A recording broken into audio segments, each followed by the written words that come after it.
Hi, my dear students. Hope you're all doing good and good to again connect with you guys on this 14th day of our session. So, hope you guys are doing good. Can you guys ping a good yes to start this particular session, my dear friends? Can you all ping in yes? Quick, quick, quick. Start, my dear friends. Come on.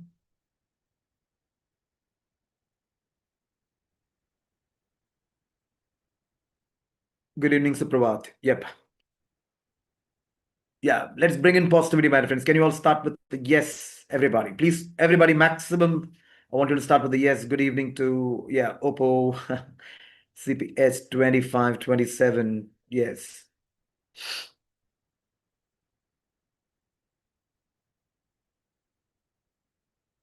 Yeah, I want you to ping in with a yes, my friends. Come on, let's start off with a positive note today. Can you guys start with a yes? Quick, quick, quick, guys. Come on. I want you all to please take up the instruction. Please follow me, follow the same, guys. Today we have to do a lot.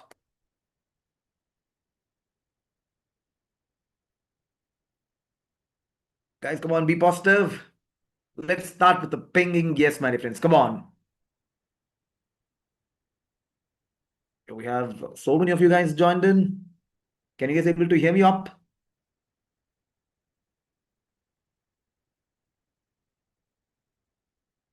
I see a lot of people joined in and still nobody's trying to ping in a yes. Come on, youngsters. Yeah. Thank you, Sanihas, for first, opening it up. Lavanya, you have Suprabha, you have Satish, so many other guys. Come on. Yeah. Let's be positive, youngsters. Come on. Don't be lethargic. Yeah. Yep. Yep. Thank you, Suprabha. Yeah, Sridhar. Yes, sir. That's fine. Thank you. Well, whomsoever responded, whom I still appreciate your efforts. Have a on, guys. Let's be more productive. Let's be more participative. No point in being at the hindsight. Do you understand? Always be at the forefront. Thank you so much, guys. Thank you. Thanks for your all your positive yeses. Okay, guys. I'm going to today. I'm going to start the session by asking a question for you guys. Okay. Um. All right. How long? Not how long. This time I'm going to change it a little. Okay. Okay, guys. Do you all know what is the average? What is the average um, life expectation of an Indian? Hope you get my question, guys. What is the average life expectation of an Indian? What's the answer, my friends? Quick.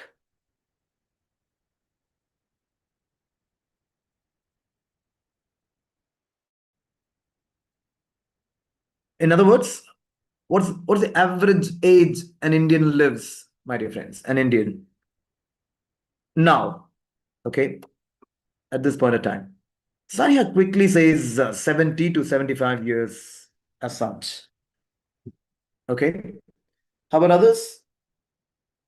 Want youngsters to come out with some numbers? 70 to 80. Okay, say Supravat. Okay, I got a couple of answers so far. All right, guys. The Pravalika says earlier 100 to 120, and it's fallen down almost 50 according to Pravalika. And Sridhar says 65 to 80. Tejashwini says 65 to 80. Okay, guys, today I'm going to start off with data. I'm going to start off with data. I want you guys to observe how data is all around. Okay. I'm going to slowly get into database management a little, and I'm going to teach you about how to do data interpretation. Okay. All of that, we're going to do it in a while. I want you all to pay a very good attention, my youngsters. Okay. Um, all right. The first thing which I asked you is what is the average life expectation of an average Indian and all that. Okay. I got those answers. I saw those answers. Um, Guys, I'm going to mention few words. I want you all to take these words strong throughout your life. For example, data equals facts. First thing I want you to understand this. I said data equals facts. Okay, for example, India got its freedom in the year 1947, August 15th, from the Britishers, which is a data equals facts. Okay, and whatever we do, it's all getting registered as data. For example, if your score in mathematics is 98, out of 100, okay, that is the data, which is a fact on your effort taken on that particular test. So listen to the simple logic of mine. Data equals facts, my friends. First of all, take this logic so strong. Okay. That is why, my friends, these days, data analyst or data scientist roles are still in a decent demand. Okay. Even up until now. In the last 5 years, if you could have seen, database roles are having a fantastic demand in the market. So I'm gonna take you through that. Then I'll take you through database management a little, okay? And then slowly we'll connect into a lot of technical parts, technical areas of today's learning on computing, okay? So pay attention, my friends. Now, I saw Pravalika also gave another data. That's earlier, it was, according to her logic, 100 to 120 is what she's saying now. Okay. Now, we got to know, listen to me, my friends. Since data equals facts, we must always, I said, we must always look out for right data. I want you to observe. I'm making it very, very clear, guys. We must always look out for right data. Guys, remember, data can be manipulated. Please, that's why I'm starting like this. Data can be manipulated. So we must always look out for the right data. Okay. So yes, having said this, I'll teach you how to look for right data and all that. Okay. And I'll continue, my friends. Still pay attention. Okay. In order to get the right data for this question, which I asked you, one can look into the census data of India. Census data of India. That's where you can get the right data. Okay. Now, I don't know how many of you all know about it. Every 10 years, census data is taken up. Every 10 years. Okay. And it usually, the date of operation of a census is usually, I told you, every 10 years. For example, usually they go on the first year of a decade. Listen to me, first year of a decade. That means for 2011 to 2010. I'm sorry, 2020. I'm sorry. That is 10 years. Okay, every 10 years, census data is taken. I'll give you a data, my friends. Around 66 is the census data which is available as of 2011 census. I want you to please observe my words very carefully. According to 2011 census, it is around 66 point something. If you want, you can keep this number as 66 as of now, just for the calculation sake. Okay. And 2021 data did not come out yet from the census data of India. Okay. They did not publish it yet. They haven't published it yet. The reason being because of COVID. And remember, we are in 2026 and still this particular data is getting tabulated. And this is another example of, okay, unfortunately, we speak about digital India and all that. Our census data still, okay, has not come out. And India have to really look into this particular area as well. That, okay, we need to be, if we want to stay ahead of countries in the near future, we need to be very strong with the data, my dear friends. Okay. And I'm moving on now.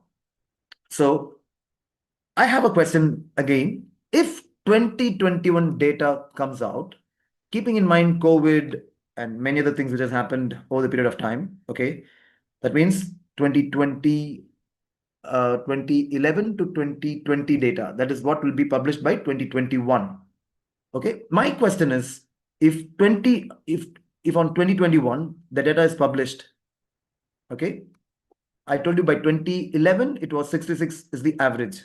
Okay, now if 2021 data comes out, okay, remember will this number 66 will go up or go down? I repeat, will go up or go down? 2021 data is 66, around 66. What will be 2021 data, my friends? What will my question go up or go?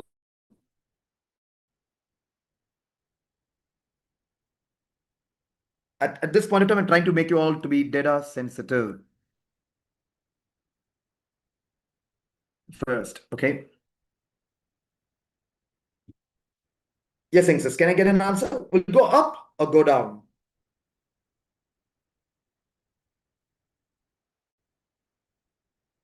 Yes, come on. Go down, says Saniha. The number of 66 can go down. I think the reason why Saniha says that is what I feel, okay, the reason behind or the validation behind that will go down is because of COVID, I think, is what you have in your mind. Isn't it? Is it because of COVID? Good, good, good. Got it, got it. Okay. How about others? I just want your perspective here, guys. Everybody share your thoughts. Will it go up or down, guys? Will it increase or decrease? That's it. The number of 66, will it go up or go down? Just write down, will it increase or decrease? According to Sania, it will go down, is what she says. How about others? I need your perspectives. Come on. Your opinion matters here. Because again, I'm telling you, Supravat says it'll go up. Okay, now that means we are equally confused here. Some people are feeling will go down on the average life expectancy. And Sridhar says also go down. Right now it's 2:1. Going down is 2. Going up is 1. So that at this point in time, we feel with the available people over here online, okay, that is at least 2/3 are feeling it will go down as a number. Okay. So let's keep this as a logic at this point of time. Okay. Now I have another question. I'll take you guys, let's say 100 years back. Already somebody spoke about on an average 100 to 120 like that. Okay. What would have been the average life expectancy of Indians 100 years back? This is my question now. 100 years back, what would have been the average life expectation of Indians? I think Sania, is it Sania? Yeah, Prabalika said, okay, 100 years back, we were living that long and all that. Now, Sridhar says 75 to 105. He's trying to take a good range there. Sridhar says, years back, the average life expectancy was 75 to 105. Okay, 70 and above says Supravat. Any good answers, guys? Quick. Quick. Sania says 95 to 120. Zara gives a number called as 40 and raises a question mark. Why do you think, Zara, it's 40? Now I'm raising a question mark for Zara. Why it's 40, Zara?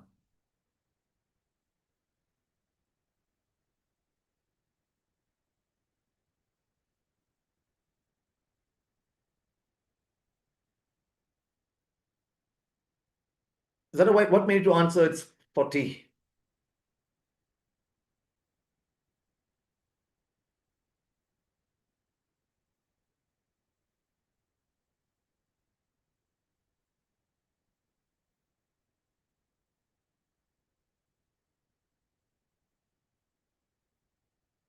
Zara, what made you to answer 40, Zara? Could you answer? I got your point. Yeah, thanks for typing in quick.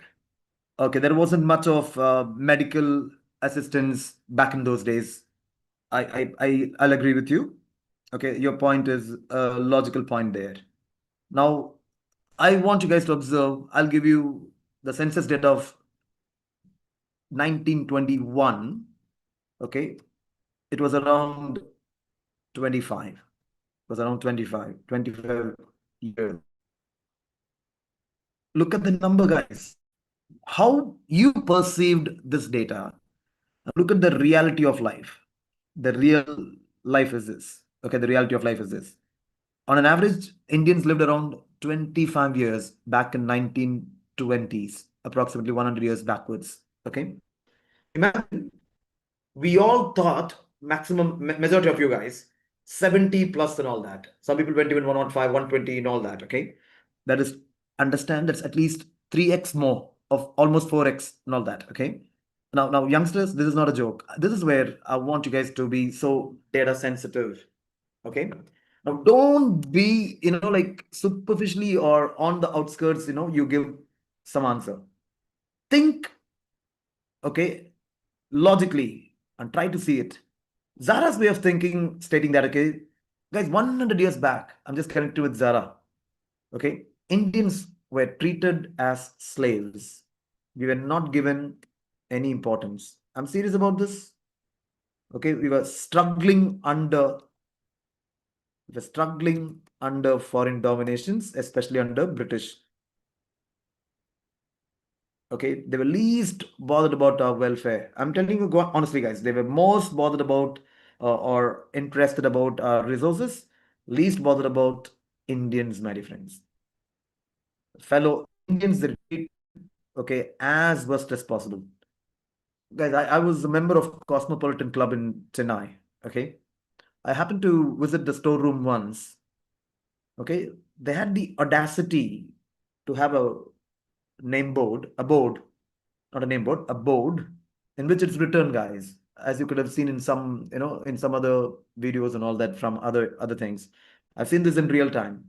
Old, okay, board which clearly said Indians and dogs. Look at the way they used Indians and dogs are not allowed in the club. Look at the audacity. Okay, I saw that honestly, a placard, not the placard, a board. Okay, old one. Okay, Cosmopolitan Club is more than almost 140 years plus. Okay, so it's so sad to see all of that. Okay, look at the way they're treating us, my dear friends. Hey, can you all let me know where is Vijay Mallya? I'll give you another example. Okay, the colonial rulers, how they have a high, handedness on us still. You know where is Vijay Mallya?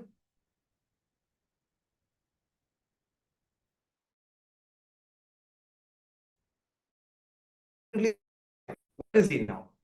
Is one of he is a criminal. Okay, is actually fugitive. Fugitive means, let's say, a person who has committed criminal error and okay, crimes in a particular country, fled the country and went to another country. Okay, such people are called as fugitives or criminals. You can take it that way. Okay, so Vijay Mallya is fugitive. See, guys, where is Vijay Mallya?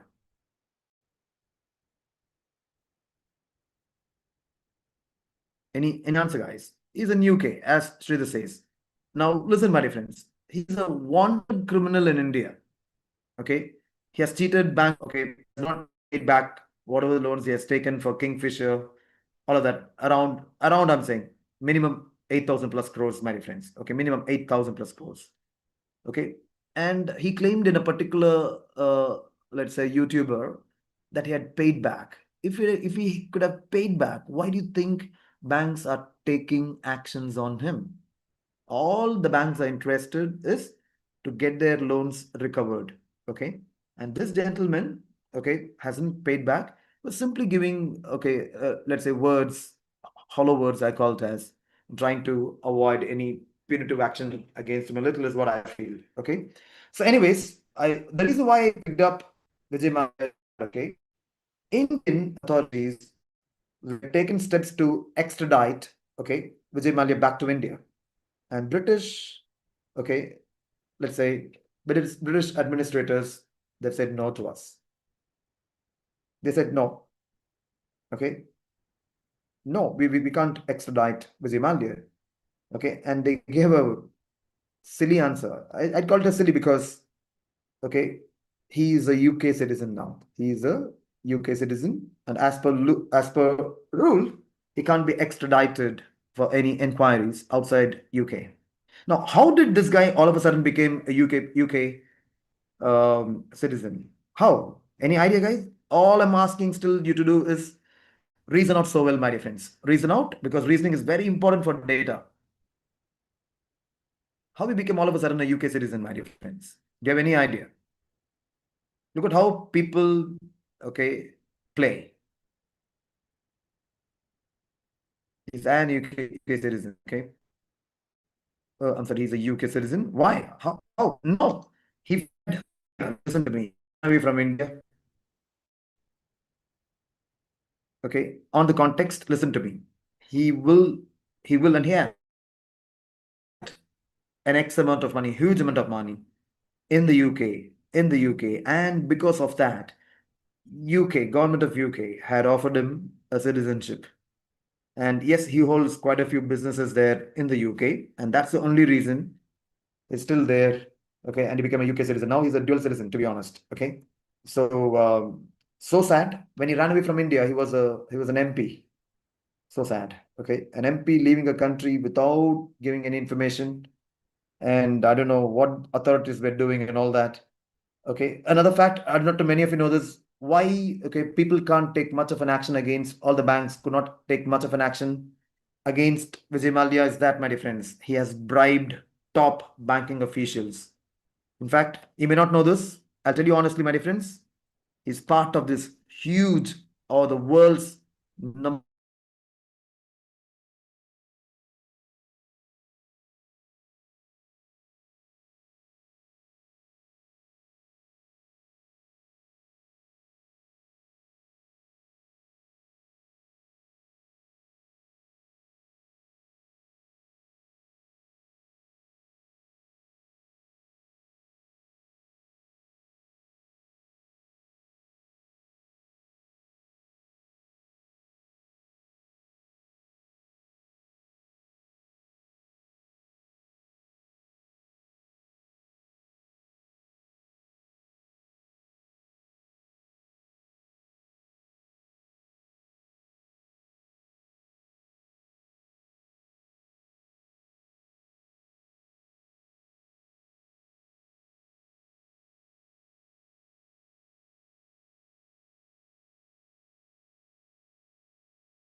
Guys, it's so unfortunate. There's still some okay technical issues running around. You guys have to bear with me a little on that.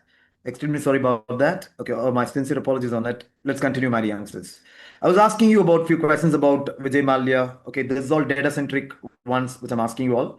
In fact, the cumulative thing what we see these business people of India cheating banks by not repaying loans and all that is the largest scam. Okay, it is valued minimum at 10 lakh crores, my youngsters. 10 lakh crores. Hope you guys get me. It is that big, that huge. Okay, so still I want you to pay attention.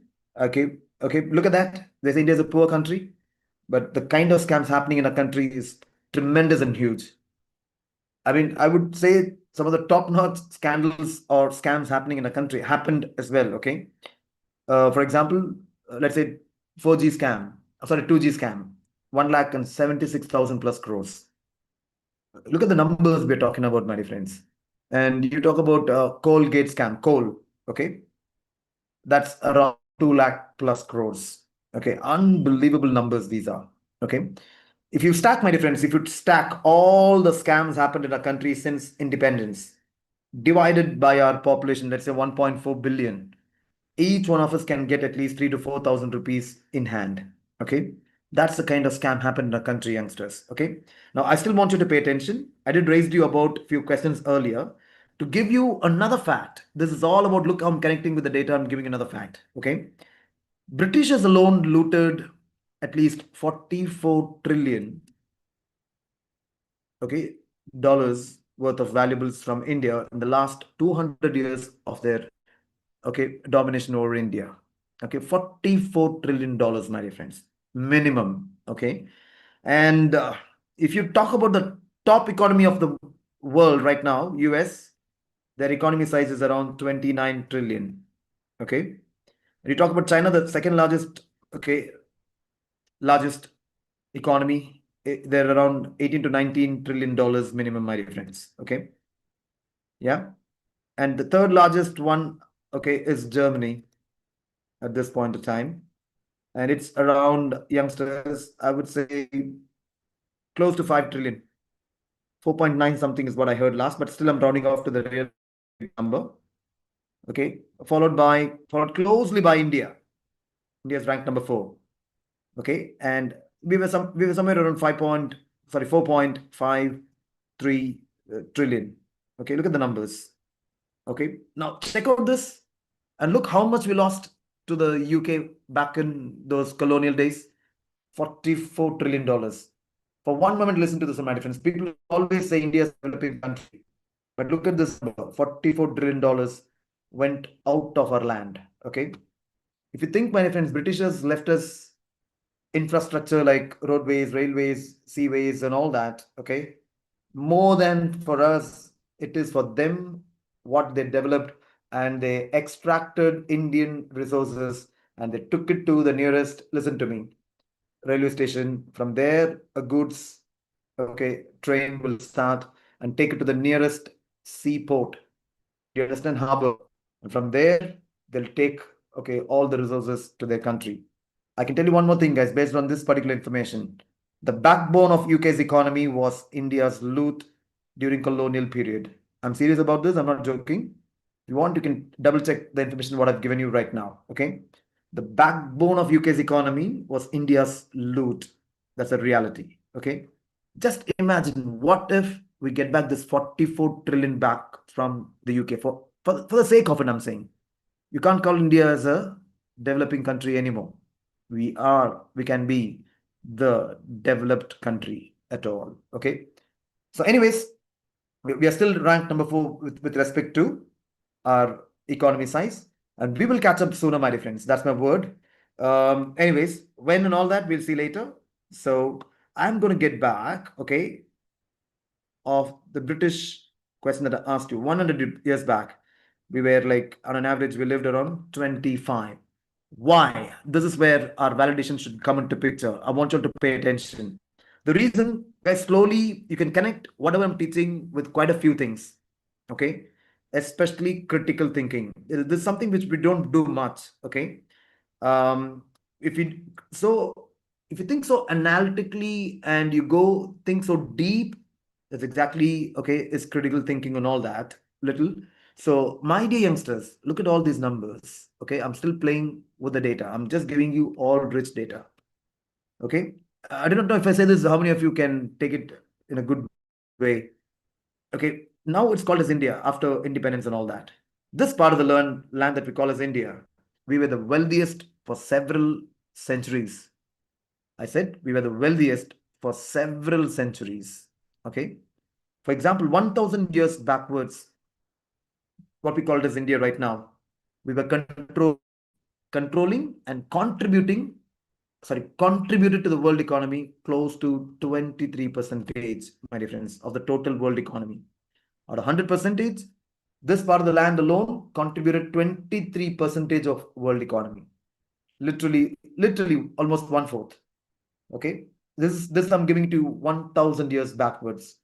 Later on, lot of, okay, let's say so many invasions happened on our land. Okay. And when the Mughals ruled in the medieval period, it came down to, I'll give you the percentage.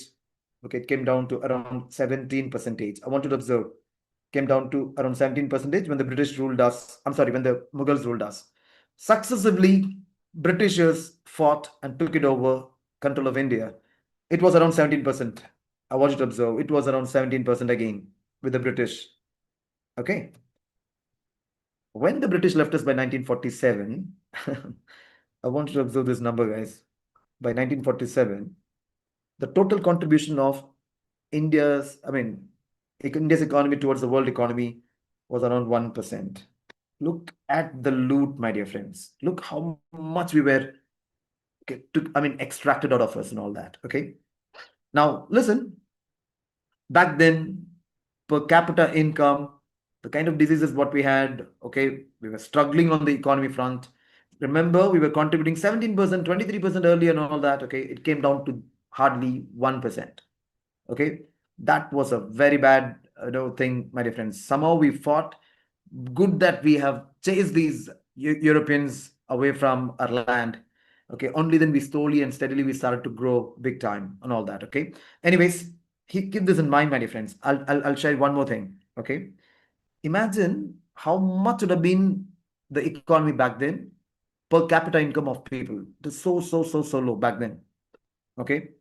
Now, I'm going to connect now with the question which I asked you earlier for you all to understand how you should also do this. Okay. One more thing, guys. You're learning indirectly what is critical thinking, doing a lot of analytical thinking as well.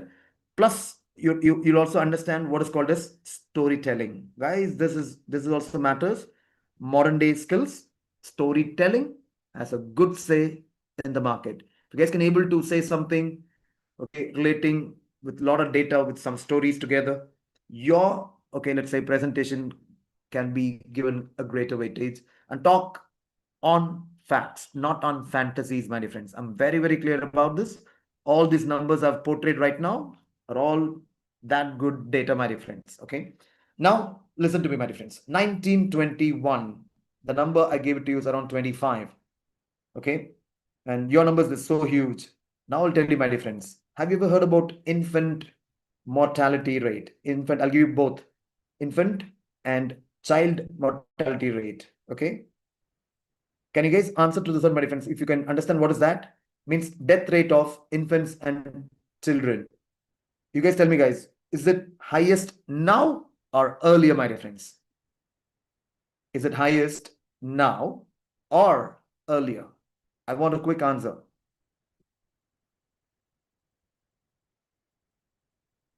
Do you understand, my dear friends? Infant and child mortality rate. Is it highest now or earlier? Can I get a quick response from you all, guys? Come on. Such a simple question. Definitely earlier, my dear friends. Sania quickly jumps in. Definitely earlier. And yes, definitely Suprabhat. It was so high earlier. It was running into double digits, close to around 20 to 30% and all that. Okay. Literally, that means every fourth child or third child will die. Okay. Will die less than 8 years and all that for sure. Okay. And this number, my dear friends, what you thought as 70, 80, 100, 105, 120 and all that. Okay. Very few people lived that long. Do you understand? Many died here. Many died here. Okay. And one more thing, my dear friends. One more thing, which many of you wouldn't have assumed, the quality of drinking water. We call it as a potable water, Potable. Is it the best now or earlier? Who can answer this? Quality of drinking water. Is it best now or earlier? Earlier, says Supravat. How about others?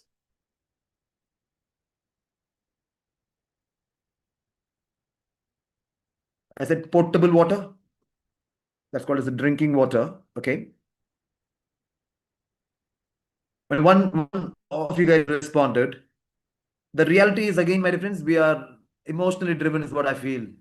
The reality is only now the quality of water is so clean, my dear friends. Don't take me wrong. Let's be practical. Guys, these days we drink treated water. Okay.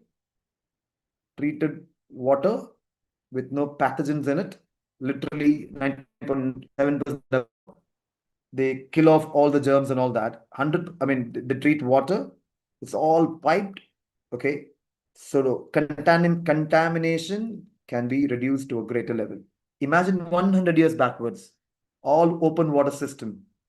And you may never know what kind of parasites are there in that particular water. And many have consumed as it is. Okay. Guys, waterborne diseases killed many people as well back then. It's not the case now. Please observe. Waterborne diseases were maximum back in those days. Guys, cholera was a killer disease, my dear friends. Cholera. Not anymore. Not these days. Cholera, okay. Back then, dengue also was there. Still, it's there even now. I'm saying cholera. Polio. Heard about polio, my dear friends? It was there back then, big time. Okay. And polio is 100% eradicated in our country, okay, right now. But back in those days, polio affected children were many there, okay. So consider all these facts that I've given you right now, my dear friends, okay. And now look into the number of 25. It can be validated. That's my humble point. Did you understand me or not, my dear friends? Tell me yes or no if you really understood that. Quick answer, my dear youngsters. Did you understand why it's 25, my dear guys? If you have any questions, please raise it upon to me, guys. I'll give you an answer.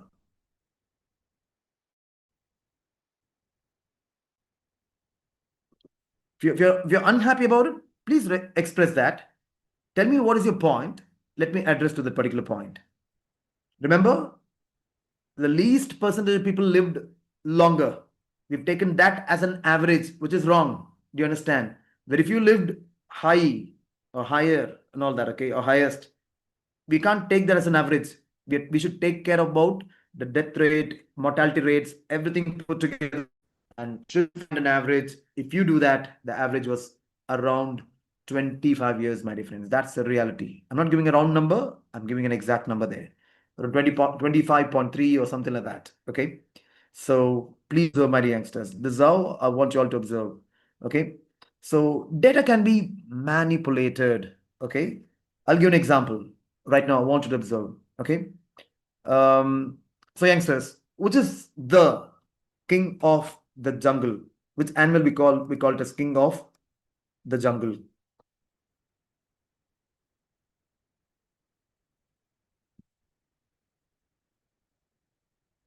This is an example for why data can be manipulated. Lion, as everybody knows. They say king of the jungle is lion and all that. How many of you know, my dear friends, a lion never lives in the jungle? It never lives in the jungle. It never. It always lives in flatland or grassland. That's it. Have you heard about African savanna, which is a huge grassland? If we talk about lions in India, it is in flatlands of Rajasthan, big time. Guys, observe all these facts, okay? And it doesn't live inside the jungle, my dear friends, okay? But we still call lion as the king of the jungle. The real reason behind why it became the king of the jungle is, youngsters, it is because of a book called as The Jungle.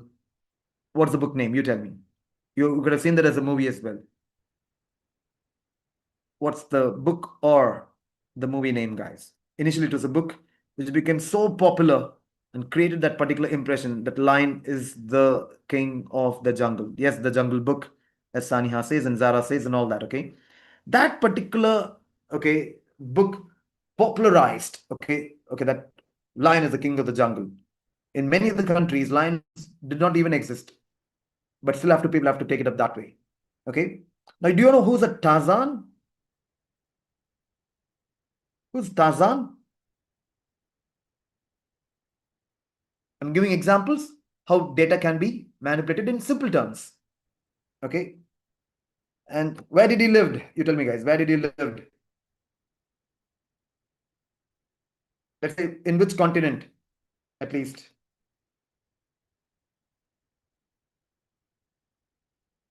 In which continent did he live? According to the book and all that, my difference. Tarzan lived in which continent? Europe, Asia, or Africa? I'll give you choice. Three choices. Africa. Zara quickly says, Supravat says, quickly says Africa. Now you tell me, guys, in whatever the movie, whatever the book that you read on Tarzan, okay, Tarzan spoke English, which is a European language.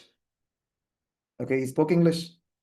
In all fairness, he could have spoken some African language, to be honest. Okay, I'll give you another one. Don't get offended, anybody out here. Look how data can be manipulated. I'll give you another example. Okay. All right, pay attention.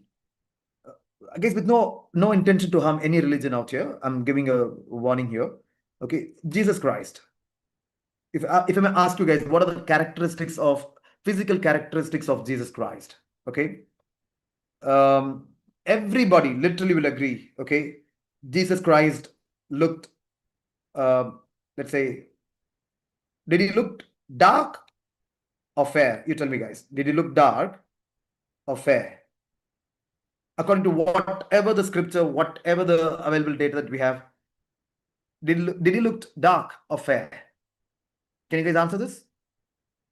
Because I've seen a lot of portraits about Jesus Christ drawn everywhere in churches and all that. If he's always been portrayed as fair, simple logic. Okay, what is this hair color, guys? Is it black or blonde? Is it black or blonde? Sandhya says black. Sandhya, you're wrong. No, Zara, it's not black. Kindly check any available maximum portraits. Okay, it is mostly blonde. Okay, not black. His eyes were always in blue color. Check it out, guys. I want you to observe. Eyes were blue. Okay, always portrayed in blue in color. Okay, now I have a question. According to Bible, where was he born? Where was he born, guys? Tell me. According to Bible, where was he born? What's the place? Somebody please quickly ping this answer. Jerusalem. In fact, it's Bethlehem. Bethlehem, as Sania says. Zara, it's not Jerusalem, it's Bethlehem. Yeah. Julia says Suprabhat. No, it's Bethlehem. Sania gave the right answer. Listen to me, guys. I want you to pay attention now. Just pay attention. Where is Bethlehem? In which continent? In which continent is Bethlehem is located? In which continent is Bethlehem? Where is this Bethlehem, guys? In which continent is Bethlehem is in? Zara, continent, you're referring to a particular direction. In which continent is my question?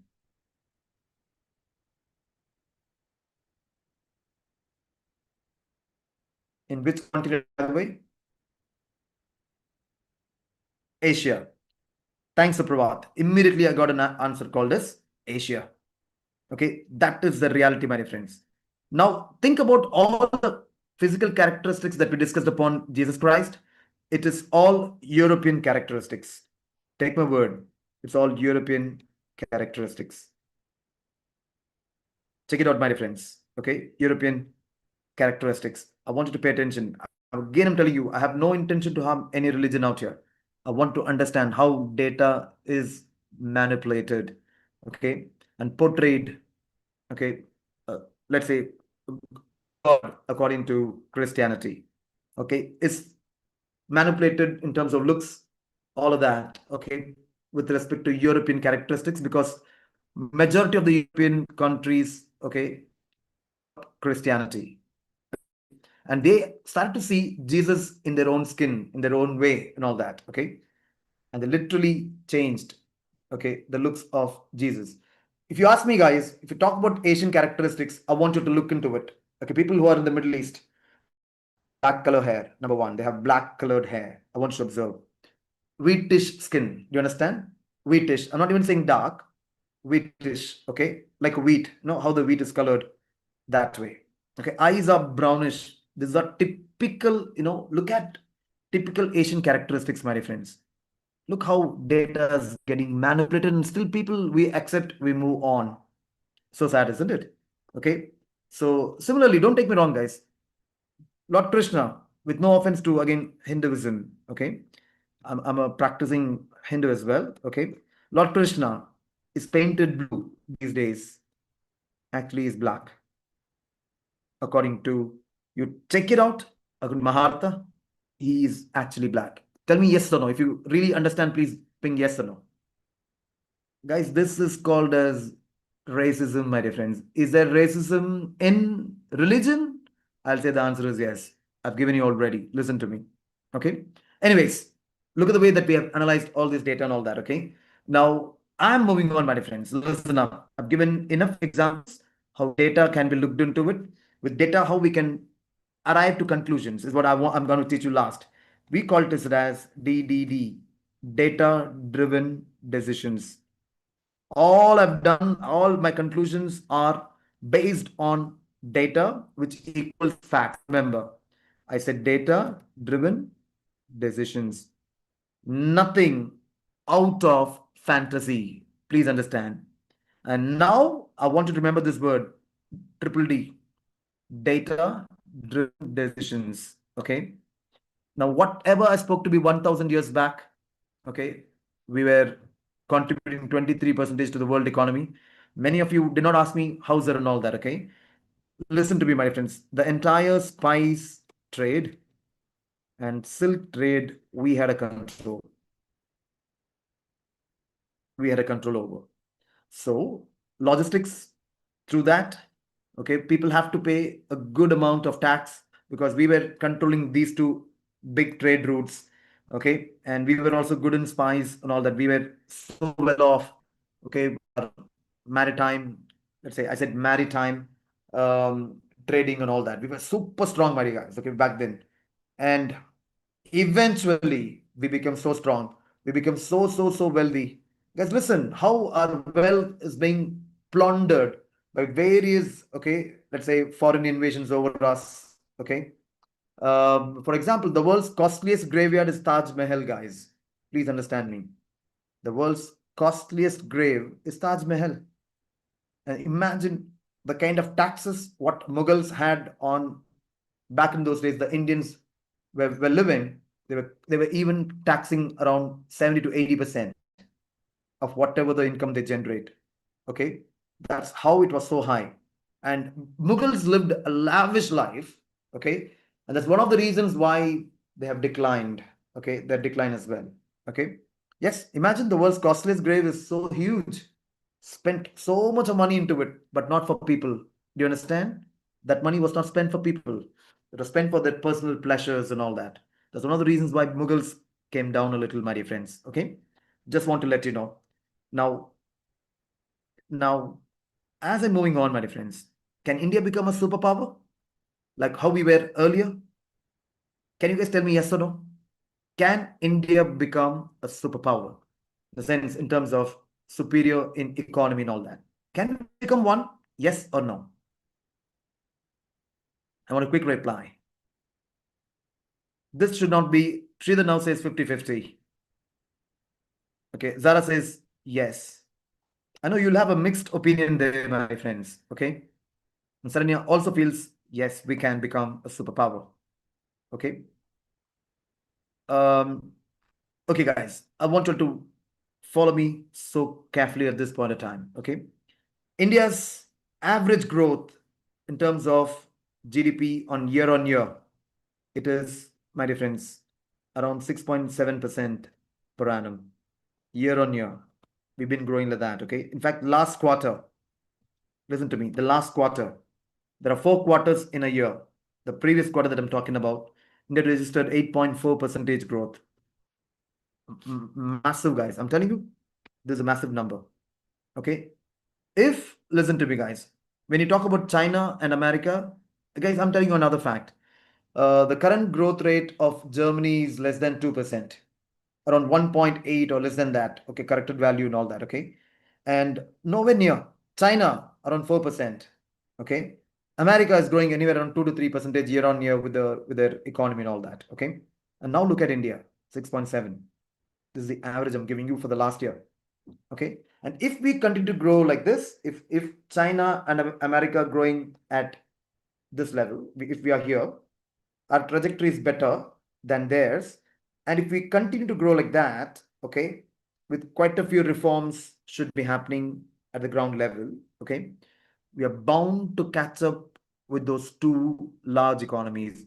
Guys, Germany, we can overtake in the next 1.5 years to 2 years to the maximum, I'm saying, guys, to the maximum. Okay, we'll be ranked number 3. I'll tell you another thing, guys. China will overtake America as the world's number 1 economy.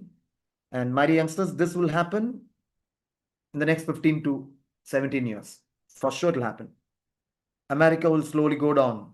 Guys, any country involved in a war, their economy will be going down. Example, Russia, Ukraine, Afghanistan for several years.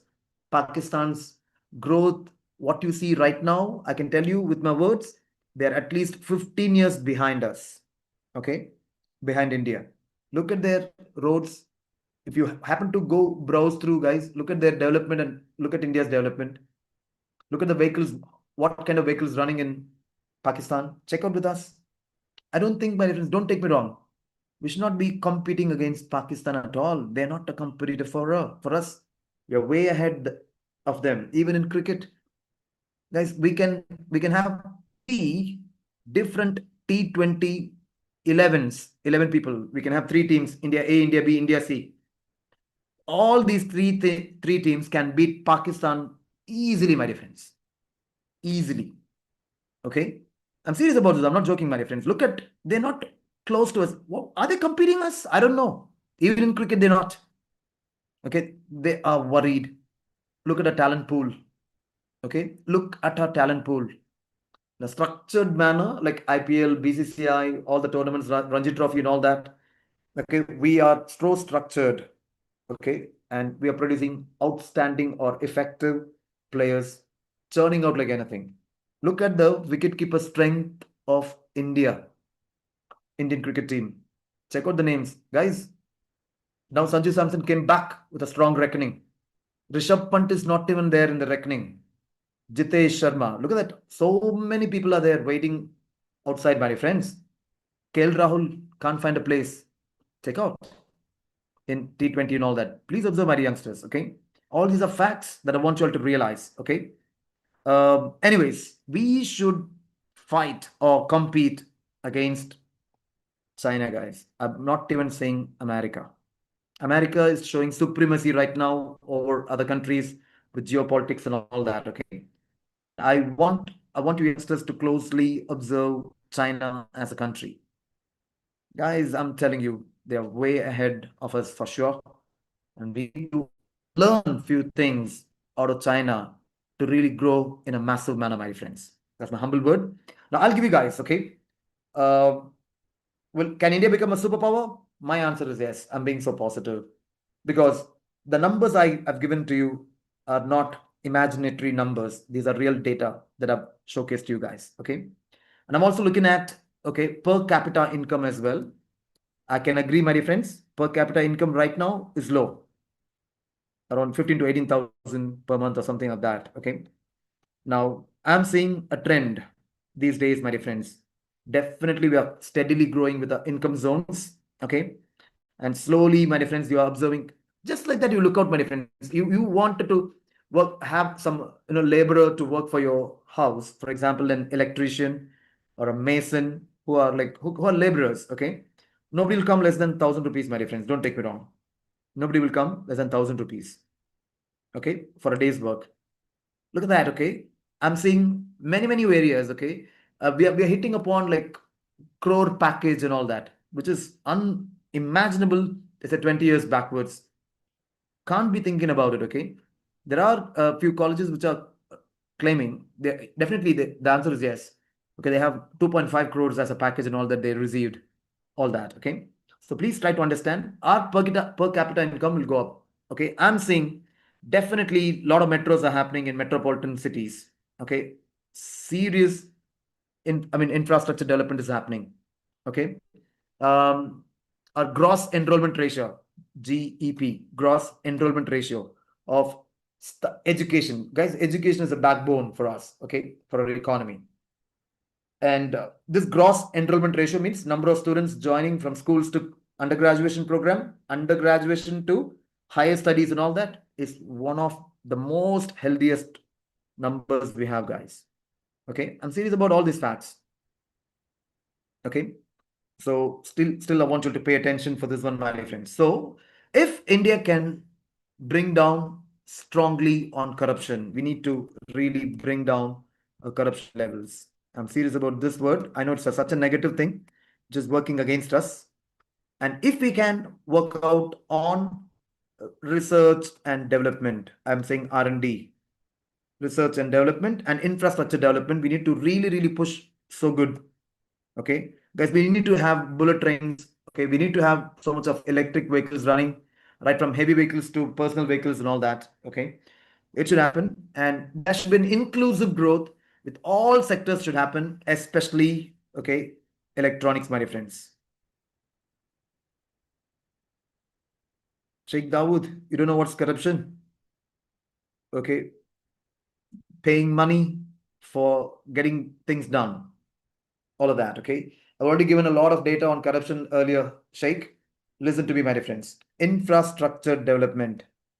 Okay, it has to go up. In fact, this has to go up in the rural areas, in the rural areas as well. Infrastructure development. Okay, number of patents. I want you guys to observe. Number of patents should go up. I want you to observe these facts, whatever I've given you. Okay, in manufacturing setup, especially in electronics, we need to have a greater say because the world around us is revolving with electronics and we are not contributing enough in electronics. I do not know how many of you are realizing this. You take smartphones alone, my dear friends. I'll give you a fantastic data. Okay, please pay attention. Just for this on the smartphones levels. Okay, in the year 2010-11, okay, the number of Indian companies who are selling smartphones, Indian companies, close to 22%. Close to 22%. Guess now? Guess now, guys. What percentage of Indian smartphone manufacturers are contributing towards smartphone sector? Sania quickly says 1%. Sheikh Dawood now says 5% and all that. In fact, it's less than 1%, guys. Less than 1. We talk about Make in India, Made in India, but the reality in certain areas are so bad. Okay, look at the Chinese domination on Indian smartphone sector. Huge, guys. I'm telling you, huge. I'm not gonna go ahead on this one anymore. It's less than 1%. That's the reality, guys. Yeah, that's the reality. We are biting a reality now. Okay. So if now listen, right now, look at the exports to China, India to China, and look at the exports from China to India, which is greater. Obviously, my friends, obviously, China exports more to India. Okay. This is a reality. So their economy is greater. Okay. It's strengthened. Imagine one country, India. There are 194 odd countries who are buying from China, big time, including America and all that. Okay, that's why even a Trump administration kept strong tariffs against China. They're least bothered because they can look up to other countries world over, and their own economies are huge. Please understand. So they're not bothered about America's threat. There, my dear friends. That's the reality. Okay, so I'm going to put a full stop to this one. Okay, all the while, my friends, I gave importance to why data is important, okay, and how data can be manipulated, how data has to be looked upon, with data, how to draw conclusions. Guys, I'll tell you another thing. There is an educational institution, be it school or college, if their results are not good, I can blame one simple logic, my dear friends. Only one. That's the reality. That particular institution will not be good in. I'm just typing this, guys. That's it. In simple logic, we can find out. Discipline. I'll start with discipline. Kindly check out, my dear friends, where discipline in any institution is greater, that performance is also greater. Simple logic. So in order to get, listen, good results in schools, bring in discipline first. Put everything in the right order. Disciplined way of approaching towards learning, structured way of expecting results, all that. If it happens together, there you go. We can bring in effectiveness in learning. Check it out, my dear friends. You cannot name a particular institution where they are so poor in discipline and they're so good in their results and all that. Nevertheless, it doesn't happen that way. Okay. And India as a cricketing team, I want you to observe, my friends, look at the discipline levels of Indian cricketers towards their preparation, towards the match. That's why we are world beaters right now. Okay, I'm serious about this. Disciplined and structured way of approach. I'm very, very clear, my dear friends. Will give us excellent output. Suprabhat asks, so what about in Japan? Guys, Japan, the way it just grew so well and found a plateau. Found a plateau, guys. Plateau means flat. It's not going flat. The reason being, my friends, the aging population in Japan is a big concern. Youth are reducing bad. I don't know how many of you know this, are reducing a lot. Youth population is reducing a lot. So, Prad, since you asked, these two facts are pulling down that particular country like anything, my friends. Now look at India's okay positive angle of it.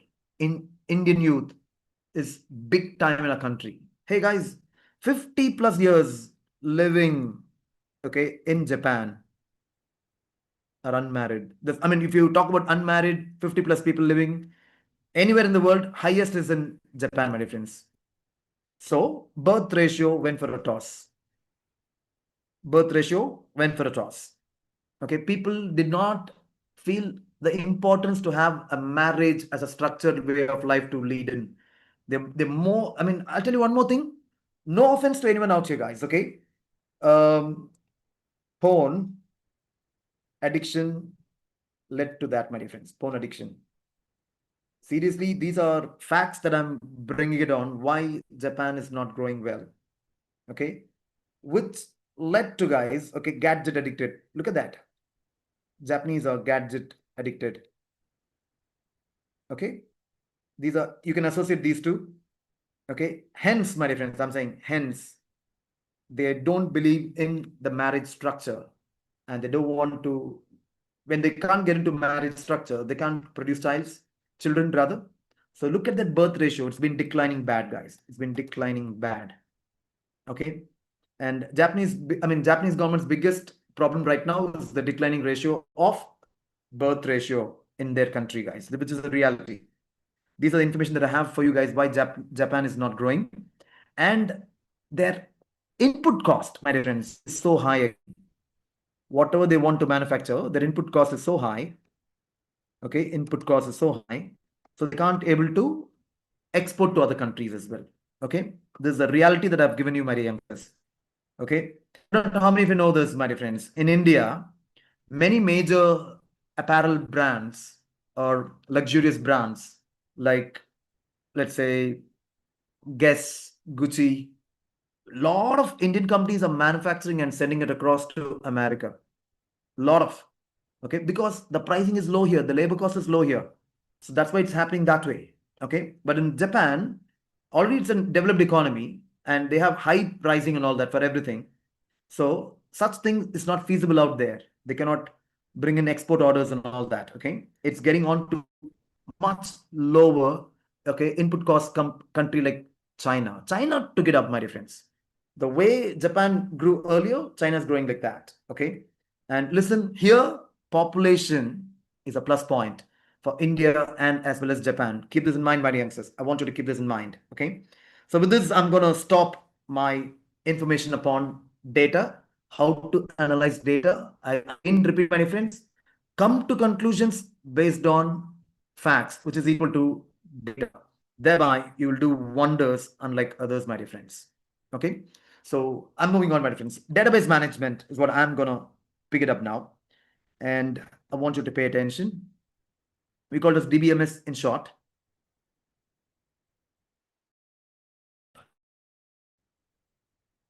I want you all to pay attention, my youngsters. So I'll share this particular file to you guys. Just a moment.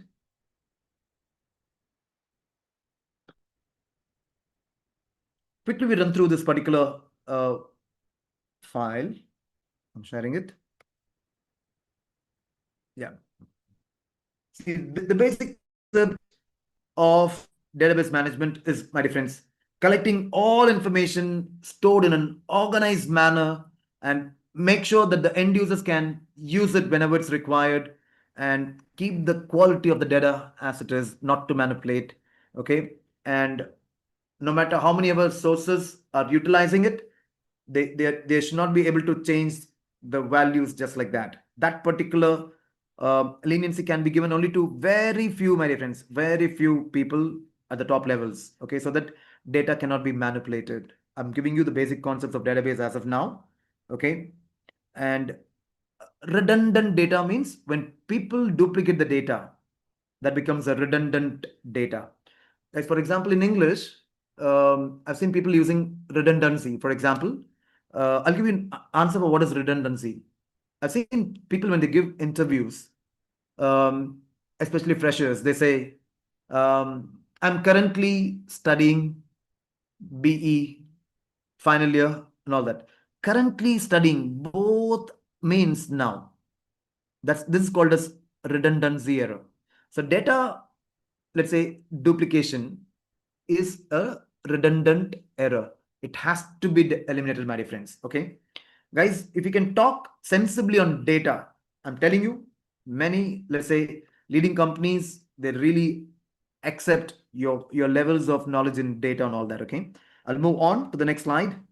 Okay, every other organization, my friends, they need to have reliable data. Listen to me, they need to have reliable data for making well informed decisions. So the data has to be so accurate.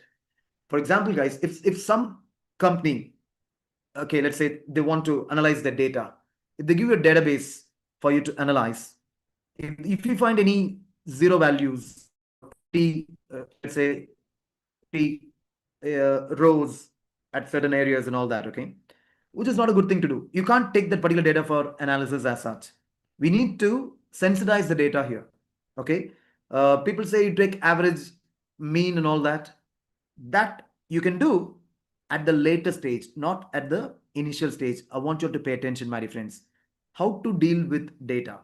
Simply, the best answer is send the database back organization, ask the respective departments to fill in that particular data, because it could be a data error, okay, data ignored and all that. Okay, that's the best way you get the right set of database. Guys, in listen to me, when it comes to data analysis, modeling the data, this is called as modeling the data. Okay, you have to model the data, okay, without any, I mean, it's also called as data wrangling. Data wrangling is all about correcting the database and model the data according to what kind of analysis that you'll be doing and all that. Okay, that is very, very important. Okay, now we'll connect to this one, how to do database management. Okay, guys, there are diverse numbers will be available. It has to be all be nomenclatured properly as columns. Okay, and those such nomenclated data is called as a database. Okay, and if you maintain a system, okay, that means related to all the database. Okay, if you maintain a particular system, it becomes a database system. Okay, that's it. I'll move on to the next slide. Listen up. Okay, so a database is a combination of hardware and software that can be used to set up and monitor a database. DBMS is that, okay? Means it's a mixture of both hardware and software, and can manage the updating, retrieval of database and all that for analysis, for making well-informed decisions, and it has to be stored properly as well. And as I told you earlier, all these will be lying with top management people, and data is so sensitive. I do not know how many of you heard about this called as Data Protection Act. Are you guys aware about this by any chance? Are you guys aware about data store, manage, and retrieve data easily? Yes, you're right. With DBMS, that should happen. Yeah, duplication of data should not be there. I asked you, what's the Data Protection Act, guys? Data Protection Act. What's the Data Protection Act? Any idea? Guys, I'll tell you, it's all about importance of data.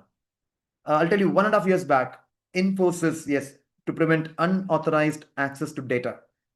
I still remember 1.5 years back, Infosys in the US, they paid a huge penalty in terms of millions of dollars, where their database, okay, was, let's say, compromised.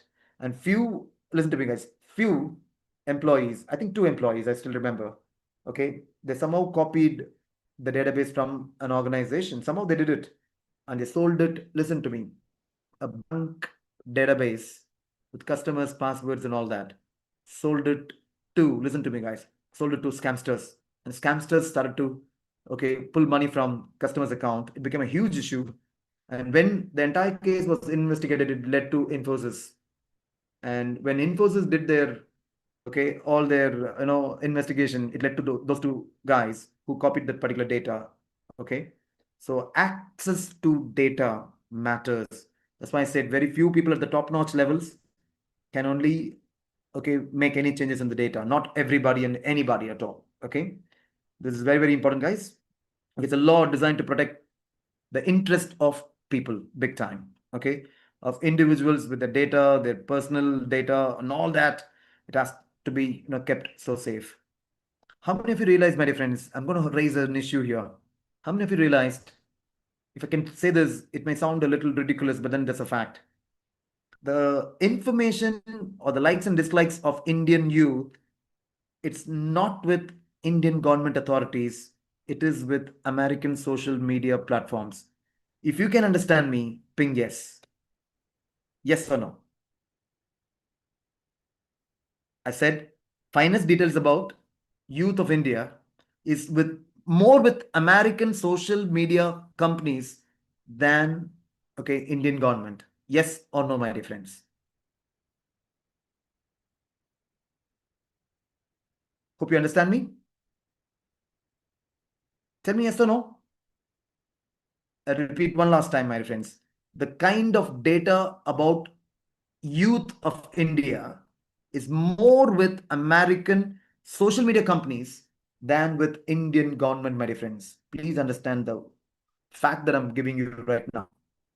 That is why, listen to me, my dear friend. That is why a country like China never allowed American, social media companies to establish in China, and they stopped, banned everybody, guys. Okay, there's no Facebook, there's no Instagram there. Okay, there's no WhatsApp. They don't even have Google there, guys. For all those things, they have their own versions. This is why China is different. Okay, and that's why America cannot dictate terms on China. This is one of the reasons, and this is a lesson I still want a country like India to learn. Another lesson as well. I told you about Japanese. Okay, Supravat asked about how about Japan. I told you about what's the problem currently Japanese are facing. Slowly, please understand. Look at the phone sector of India. Look at the uncontrolled internet services available. Okay, all that is also leading. How many of you realize, my dear friends, there is a new kind of hospitals getting established these days? Okay, and it helps people with impotency. This is the problem with Japan. Please understand.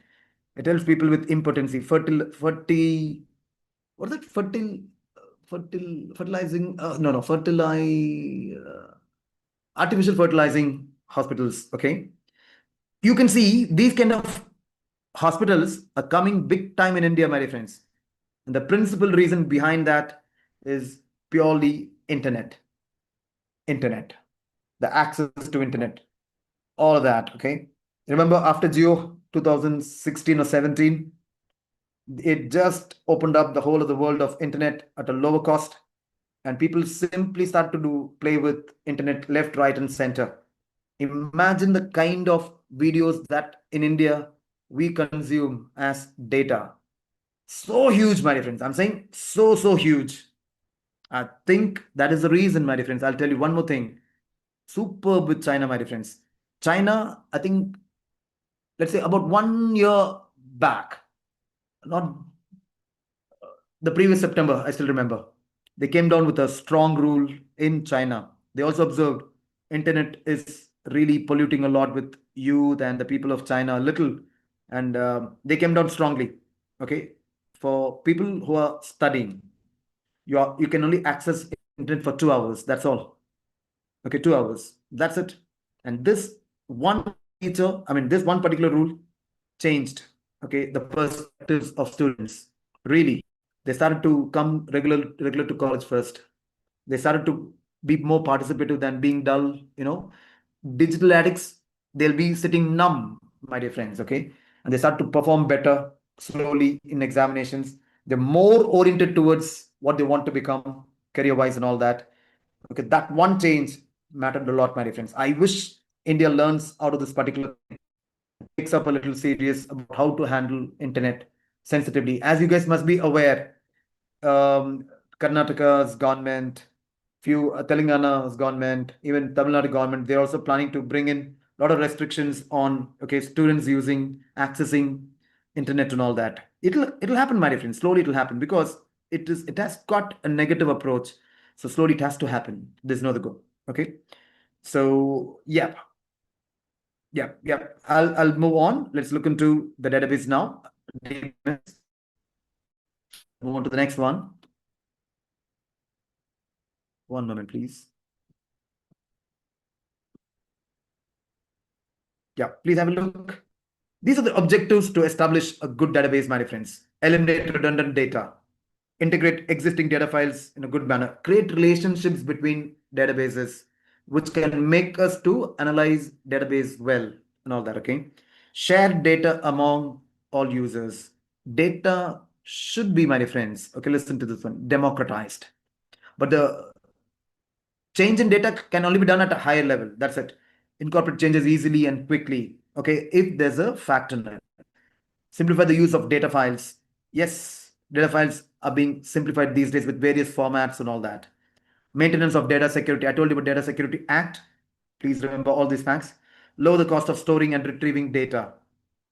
Imagine what Gmail does. They also charge now these days. Okay, if you exceed a particular level, they charge. It's fine, I'll say. Improve accuracy and consistency. That's why you have to always sensitize the data. I've been telling you, sensitize the data. Provide data security from unauthorized use. Yes, already data security was discussed. It's a central control over standards. There should be a central control in administrating standards of quality of data and all that. Okay. It cannot be used, it can't be changed by any Tom, Dick, and Harry. Why to use database as a management system? That's what I'm going to let you know. We can consolidate database files and all that. Okay. So there can be independence, transparency can come into picture. Access, the access points can be strictly monitored. So no data leak can also be looked into it, my friends. Okay. Program development. Yes, to develop programs, you need data. Guys, internet, listen to me, guys. Listen to me. AI, ML. Why it's happening big time? The center core thing is internet along with data combined together with all those systems doing a wonderful job, my friends. Program maintenance. Yes, have to maintain the program, maintain database as a system and all that. It's very important. I'm going to the next one. I think this we've seen it already. What is DBMS? Okay, I'll just give you quickly. It's a software system that allows, okay, accessing data in a database and all that. Okay, objective we saw. Okay, various interfaces of different kind of database related softwares. Guys like Oracle. Okay, talk about where database is maintained and all that. Okay, Oracle, SQL, where database is wonderfully, kept and all that. Please observe. So what are the facilities DBMS should provide? Are these addition, deletion, modification of data, or okay, of this data and all that? I'm sorry. Yeah, just a moment. We'll go back. Retrieving data collectively, selectively. The data can be sorted, indexed. Various reports can be produced based on data. One can create talking reports, my friends, or telling reports, if you ask me. It can do desired calculations. When we automate a database, okay, when we have dashboards created, okay, one can see calculations live, happening live, my friends. Okay, unlike static, softwares and all that. These days we have excellent business intelligence softwares like Power BI and all that, which can produce excellent reports, my friends. These days, those are again AI based these days, and one can expect greater quality of, let's say, outcome of database can be done to this to maintain high dignity of data and database use and all that. I'm moving to the commercially available DBMS. I told you about Oracle, please remember. These are other ones, Sybase, Ingress, Microsoft Access, Foxbase, FoxPro's little old DBase and all that. Okay. Oracle is still rocking, my friends. Okay, as I told you earlier, my friends, I do not know how many of you observed. If you take about an entity means anything, and data around that particular entity, we should always find a relationship and tabulate in a manner where one can utilize data in the best way possible. Look at this one, my friends. Okay, a physical database model is basically useful in the design of logical database model. It is used to organize data as a relation, normalizing relations, and finally obtaining a relational database model. How many of you realized I said about the word called as data modeling? I said, before one to analysis, okay, a database has to be modeled, clean, and it should not be having any greater percentages of error and all that. Okay, and it should be modeled in a manner. If it is, we are taking it for, let's say, financial accounting. Okay, we have to look into some serious, let's say, models created by adapting to statistical methodologies in modeling a particular database for that particular reason. If it is for HR, okay, HR management and all that, okay, so we need to have HR analytics based tools to analyze those data in a smart manner. Guys, there are so many tools which are coming these days, my guys, okay, on managing data and all that. Okay. ER is nothing but, we've seen it already, it's called as the entity relationship model. I'll give an example of how it looks generally, my friends. Look at this data table. This one is a typical e-commerce sites database given out there, my guys. Order number, order date. Okay, what is the code? What is the IT code of that particular product? How many quantities were ordered? What is the price of that particular quantity? Still, you'll find customers. These are sensitive data. That's why you don't see that customer's name, their Aadhaar card number, for example, or their physical address. It's not given. This is because of Data Protection Act. So this is a normal way of looking at a database, my friends, to give an idea. Okay. So that's to do with DBMS a little for you guys. I still want you all to pay attention. We'll move on to next learning. And slowly we'll have to look into technical areas where, my dear friends, I'll share you, don't worry, I'll share you much more. Okay. I want you guys to observe. Now I'm going to pick up SDLC, Introduction to C Programming. Okay, we need to understand, my friends, these days, when you talk about computing skills, good olden days, if you can manage Excel sheets, if you manage calculations, that is fine. These days, that is not fine. We need to, we need to have certain skills to at least to manage few tasks, okay, at a decent levels and all that, okay. Having said this, my dear friends, okay, let's understand a little, okay. Let's go. There's the basics of programming is what I'm going to touch base right now. I want you to observe, my friends. Okay. The objective is to learn the logic, style, and method. And C language is being chosen and used just as a medium of expression. I'll share this particular file to you guys just a moment.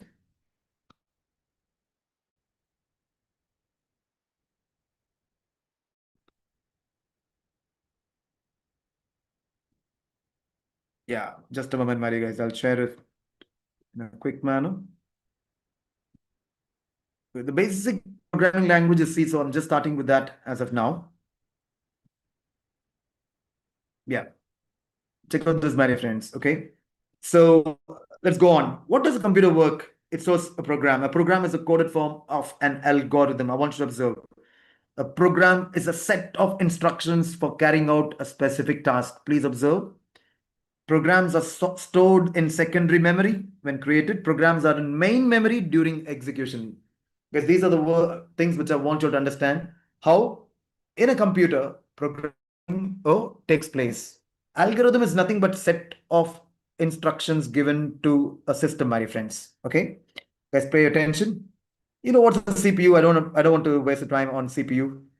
Computer program. A program is nothing but a sequence of numeric codes stored in memory, which is converted into simple operations. The instructions given to the CPU and how it executes and all that. This type of code is called as machine code. Coding, okay, uses machine languages, so that's why it's called as machine code. The instructions are retrieved from various locations of memory and all that. Okay, just have this in mind. I'll move on to the next one. There is machine language and assembly language. Okay, the higher level languages are called as C, C++. These are called as compiled languages.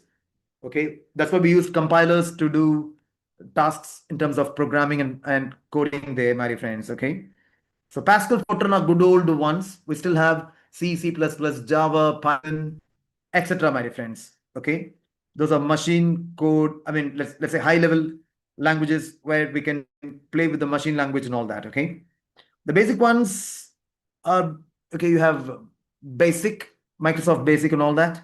Let's not go so deep into it. It's all older ones. Let's not spend time on it. I want you to look into the next particular file. Okay, this is the set of instruction given to get a program out. Okay, it's a very, very simple one. It is given sequentially. Check it out. This is what you see, my friends, is the algorithm. Start, read M.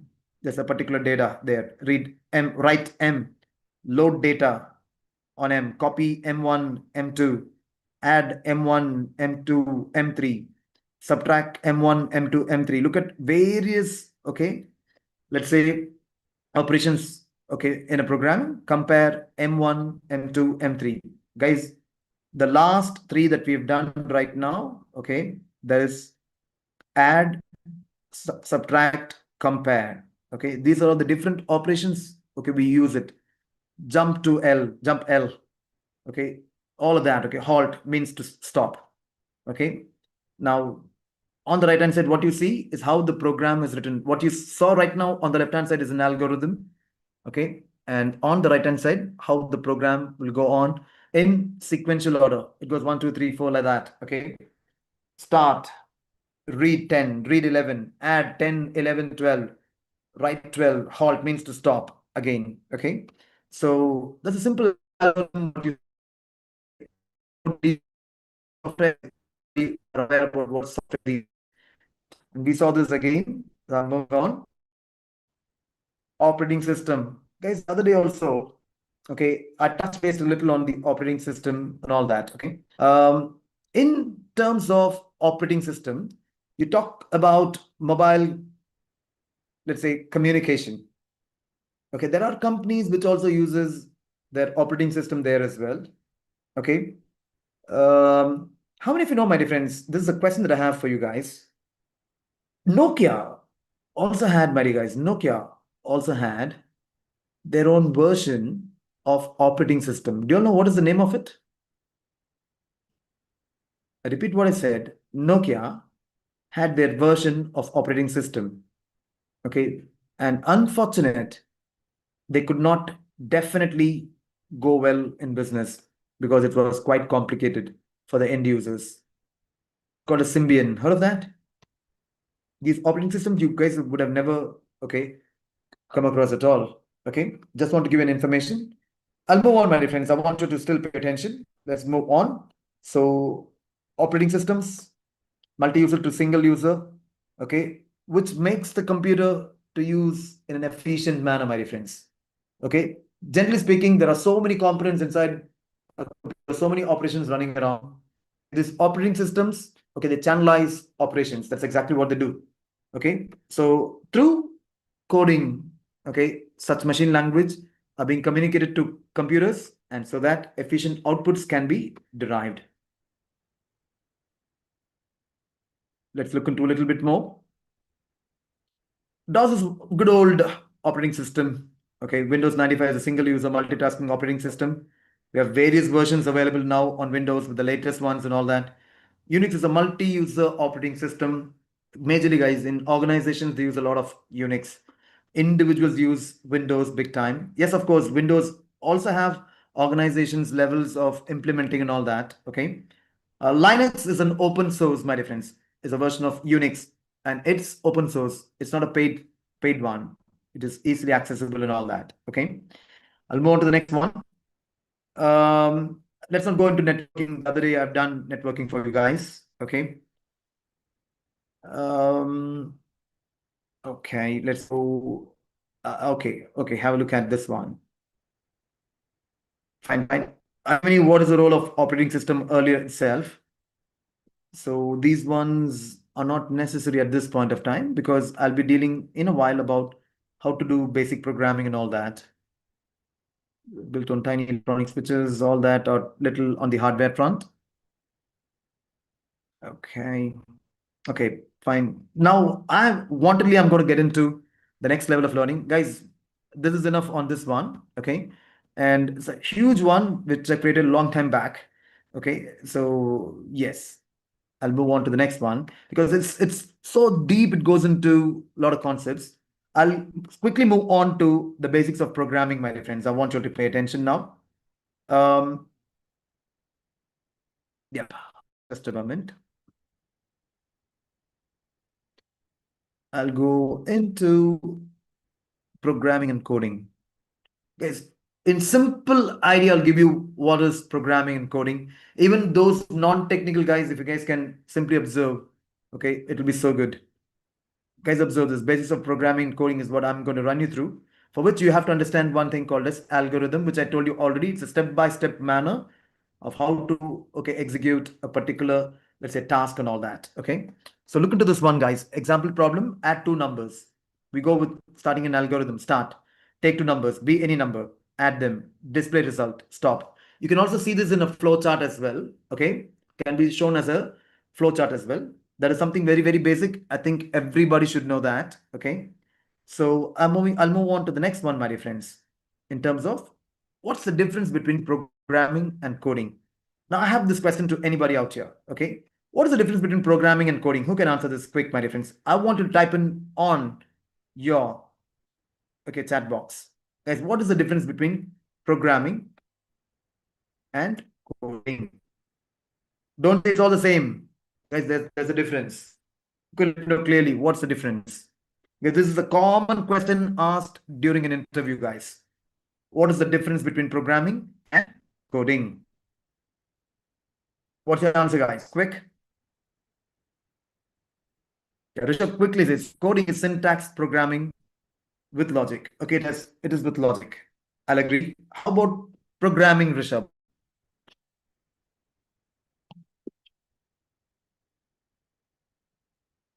How about programming?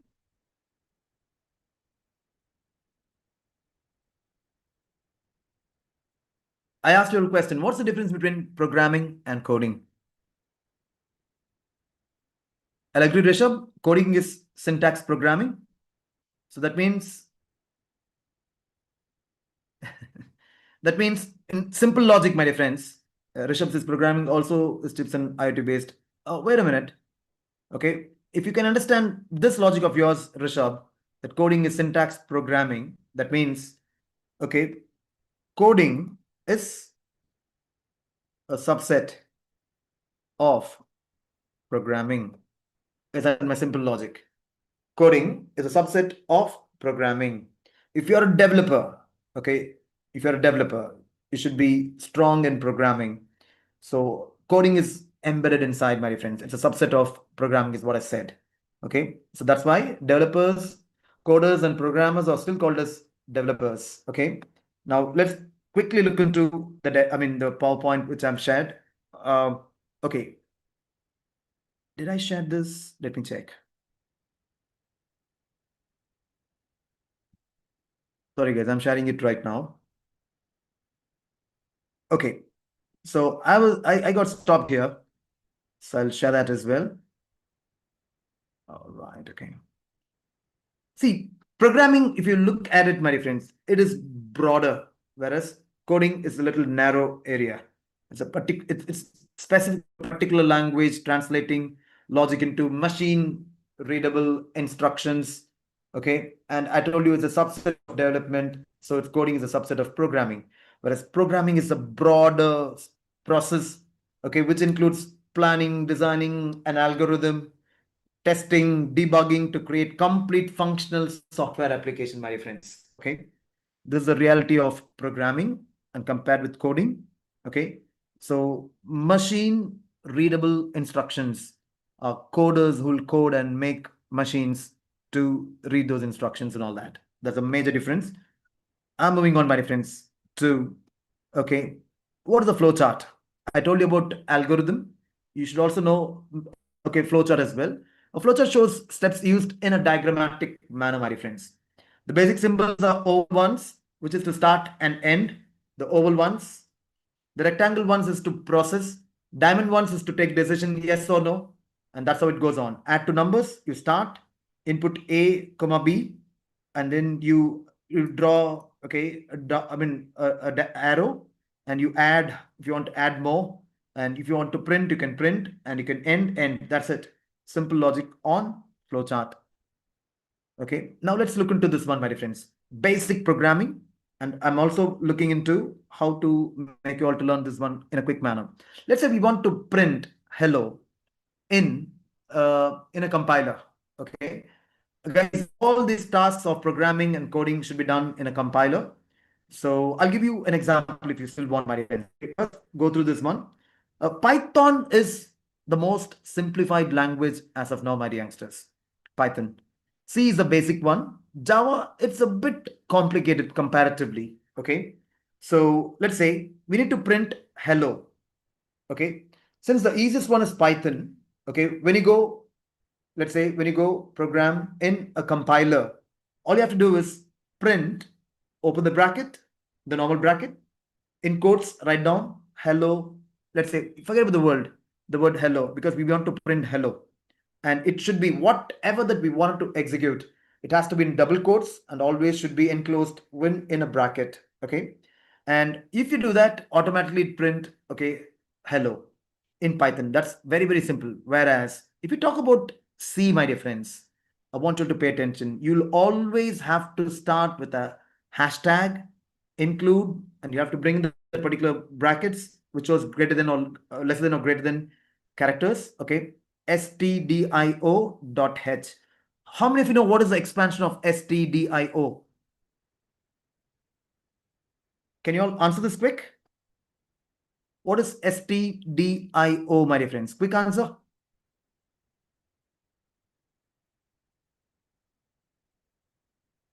What is stdio? Come on, youngsters. .h. Every other time when you start, okay, programming on C, you'll have to start this one. Brilliant answer, Supravat.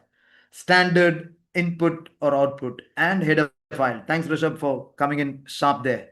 Okay, okay, we should always start that. Thank you so much. I still want you to observe, my friends. Listen up. Okay, and the next thing is we'll have to type in, okay, because we have to type in the word hello at this point of time. So integer main, we should always that. To keep it simple and straight, I'm using this particular command here, int space main. Okay, open the bracket. I'm talking about the normal bracket, close the bracket, and always, okay, open up the parenthesis, my friends, that particular bracket as well. Okay, and move on to the next line. Now we have to print the word hello. So print F. Kindly observe, my friends. You got to print in. I mean, you have to okay, program as print F, open the bracket. I told you already, my friends, whatever that you want to execute, put it in always double brackets. Put that in, close the bracket, and I want you guys to observe always in printf, you always end with semicolon. Okay, semicolon. Now, whenever you do the print, you'll have to always write in this particular line called as return space 0 and another semicolon. And whenever you opened up, guys, when you open up a parenthesis, okay, curved parenthesis or curved brackets, people call it as, let's keep it as curved brackets. Okay, when you open up, that means we are starting a function, and then we bring in printf. That's a function that we have to do. That's hello for you guys. Okay, hello world, whatever it is. And return 0 is a compulsory state, I mean, let's say programming that you have to do it out there. And whenever we opened up let's say a structured bracket, we need to close it in the next line. And this is the way in C where we get a output called as hello, my dear friends. Java is a bit complicated. I'll still let you know that. Okay, my dear guys, look at this one. In Java, we always start with class main and open with a curved, okay, let's say bracket. And always we'll have to, like how we started with, okay, let's say integer, I mean int space main and all that for C. Okay, in Java we have to start with public space static void space void. Remember I told you about in C also we can use int void and all that. Okay, and followed by string. Whatever we call it as hello here has been taken as string.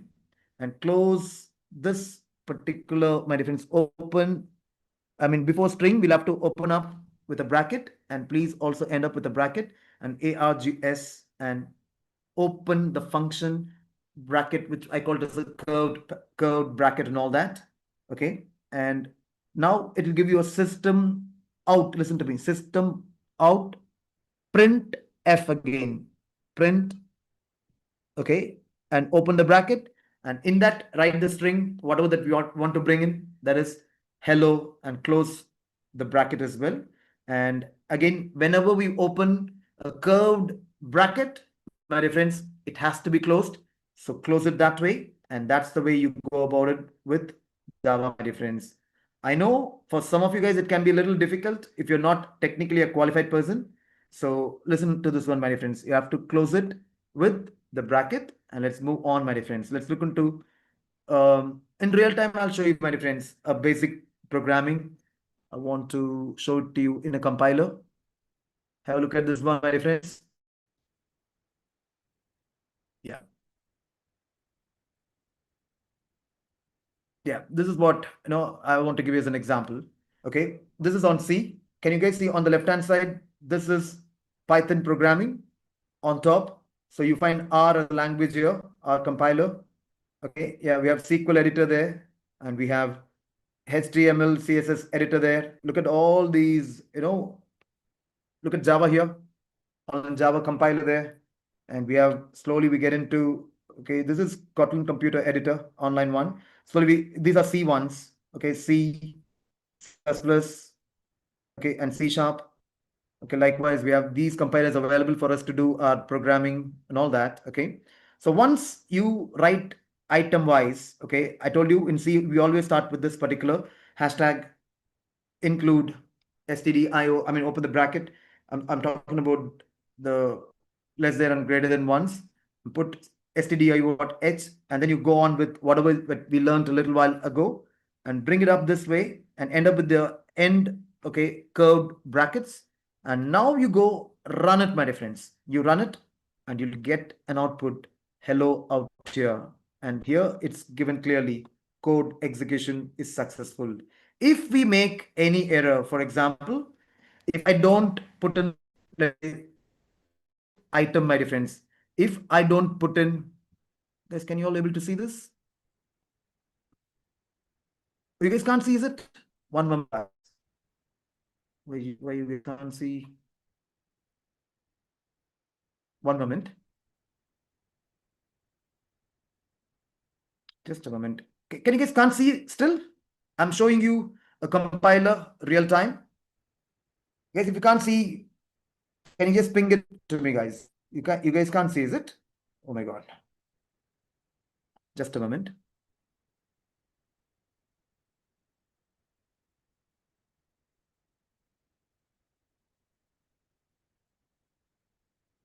What is that? You can't see.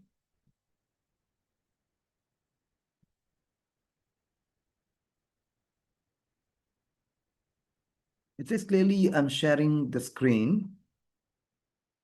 I'll stop it. Yeah. Mm. Just a moment, my dear youngsters. Just a moment. I'm just trying to see how best we can share this. I'll share my screen of, yes. Please have a look at this one, my dear friends. Okay, whatever I shared a little earlier on the PowerPoint, okay, it's been given out here. Okay, now I'm sure that you can see it right now. So I've just opened up a compiler called as Programmers, which is widely used. And have a look at this one, my friends. This is what I have given you as a simple programming. And when we run this particular set of instructions, okay, and when we've done everything correctly with all syntaxes and all that, we can get an output called as hello in a good manner. I'm just trying to show you, my dear youngsters, I'm just removing, let's say, yeah, I'm just removing semicolon there, and I'll press run here. I'm trying to run. It clearly shows an output here as an error.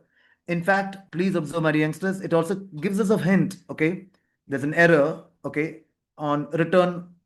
Listen, it clearly says out here, this is the error. It says very clearly, I've not, okay, used for print F, okay? I've not given semicolon there. Now I want you guys to observe.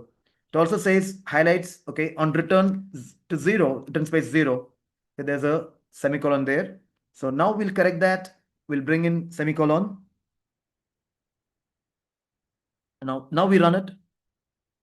We got an output as hello. Okay, any error the output can clearly show, and we need to correct ourselves at all. Okay, be strong with the concepts or basic concepts of C, or let's say Python, which is much easier to learn for you all, my dear youngsters. Okay, what I'll strongly recommend. Let's look into the other ones.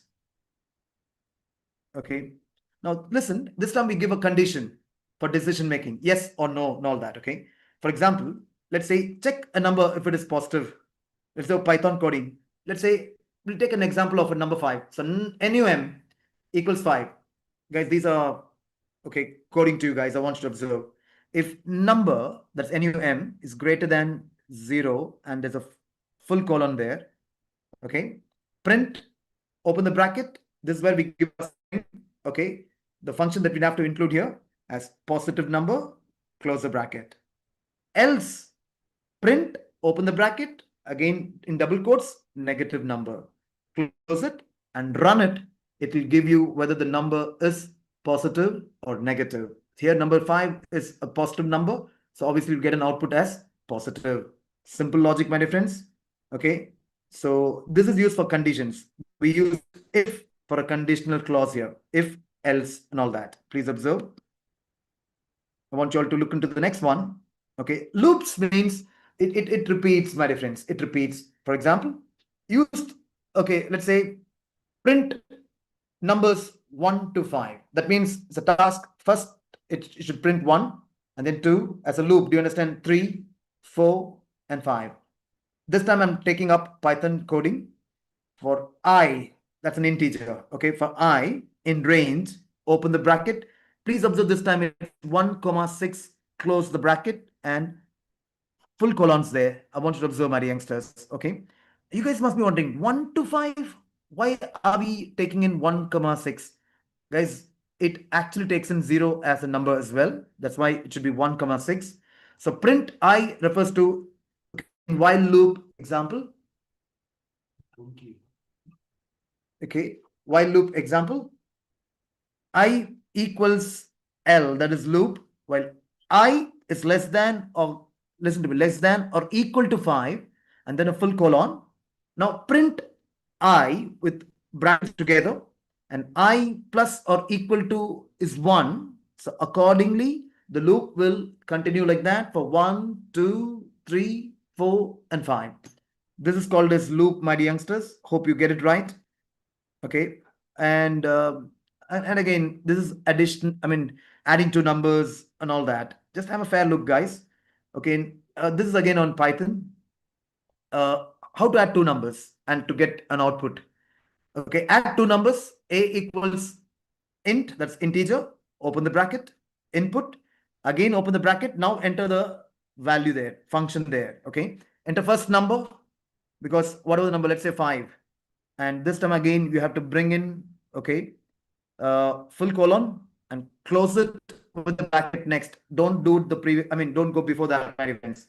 And close the bracket twice, because we've opened up two brackets. Close it twice. Always you have to equate that, my dear friends. And now add up, I mean, bring the next number. Same logic, enter the second number. Same logic. Now print, this is the formula. Print, we have to add up two numbers.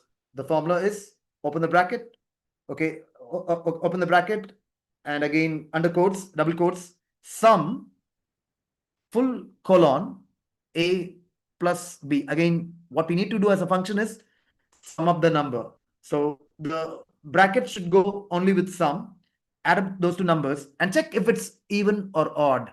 So for this, okay, we got an answer. Now equals even or odd.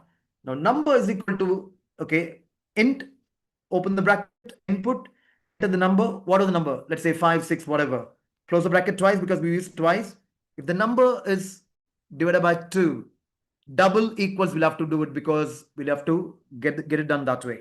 To find, guys, why do we have to do double, let's say equal mark, is that to find whether it's equal or not. Okay, and now print, open the bracket, in the quotes you type in even, and close the bracket. Now, since we applied if as a conditional clause here, we must have to bring in else with double quotes. I mean, not double quotes, it's a full colon, and then print, open the bracket, in double quotes, write down odd, and then close the bracket. Now run it, you'll get the answer, my dear friends.